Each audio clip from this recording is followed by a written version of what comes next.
Assalamualaikum warahmatullahi wabarakatuh. Selamat sore Bapak Ibu. Baik, saya akan mempresentasikan hasil penelitian saya yang sudah saya masukkan ke dalam eh, proceeding kegiatan ini. Eh, Adapun judul penelitian yang sudah saya angkat yaitu analisis kemampuan literasi numerasi siswa dalam menyelesaikan soal lingkaran oleh Sayumi Rasimamora bersama dengan Profesor Dr. Sat Saragi dan Dr. Iswita Dewi. Kami dari Universitas Negeri. Baik, saya awali dari latar belakang masalah, di mana salah satu kecakapan yang diperlukan di era global adalah literasi matematika. Nah, namun kenyataan menunjukkan bahwa mayoritas matematika masih rendah.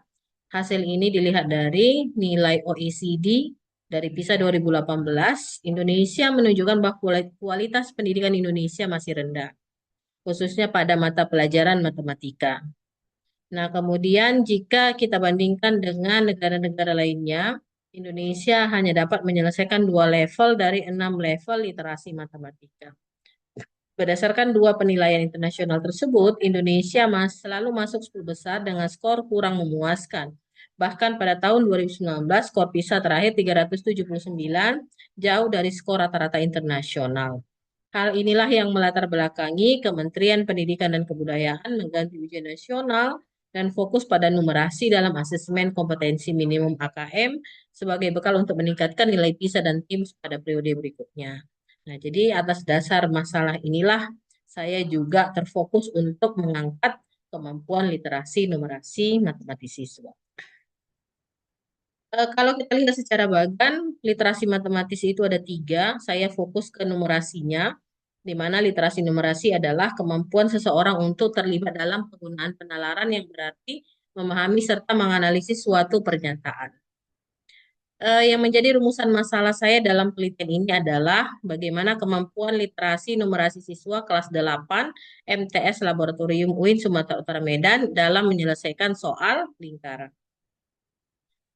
eh, Kisi-kisi instrumen tes kemampuan literasi numerasi ini dari 4 soal uraian, masing-masing soal memenuhi indikator pertanyaan yang akan menjawab pemahaman, kemudian yang kedua aplikasi, yang ketiga adalah penalaran. Di keempat, di semua soal yang sudah saya siapkan di 4 soal materi lingkaran di kelas 8 SD. Berikutnya dari proses kognitifnya, kalau kita lihat numerasi ini ada pemahaman, di sini memahami fakta, prosedur, serta alat matematika. Kemudian yang kedua penerapan, mampu menerapkan konsep matematika dalam situasi nyata yang bersifat rutin. Kemudian yang ketiga penalaran, bernalar dengan konsep matematika untuk menyelesaikan masalah bersifat non-rutin. Nah, dari ketiga komponen tadi, penalaran, aplikasi, dan pemahaman, masing-masing ini ada indikator nanti kata kerja dari masing-masing soal yang sudah saya siapin. Baik, berikutnya tadi sudah saya sampaikan ada 4 soal berbentuk essay test. Nah, ini pedoman penskorannya nanti dari 4 soal yang sudah saya siapin. Pertama, pemahaman, penerapan, dan penalaran. Kita beri skor mulai dari 0 sampai skor 3. Jadi ini landasan nanti untuk pedoman penskoran dari 4 soal yang sudah saya siapin. Nah, dari 4 soal yang sudah saya siapin, pertama kita uji validitas dulu. Kita berikan soal ke kelas 9. Ini beberapa sampel yang sudah saya ambil. Dari beberapa sampel ini, kita tabulasi ke dalam bentuk tabel. Ada 17 siswa yang menyelesaikan soal di kelas 9 ini yang terangkum di dalam tabel berikut. Nah, ini dia ya. Jadi tadi pedoman perskorannya dari 0 sampai 3. Nah, ini rata-rata sudah terekam nilai skor yang siswa-siswi peroleh. Nah, saya menggunakan bantuan SPSS untuk menguji validitasnya.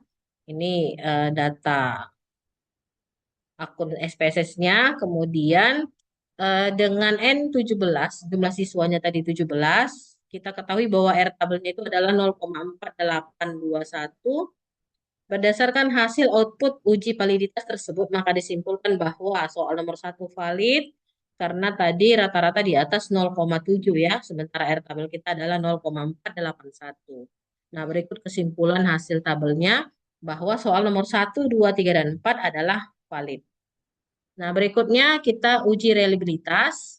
Berdasarkan data SPSS juga kita peroleh 0,727 untuk cron batch alfanya berdasarkan output reliabilitas nilai estimasi cron batch alpha yaitu 0,65 yang kita peroleh tadi 0,727 lebih besar ya, maka kita katakan bahwa instrumen tes tersebut reliable.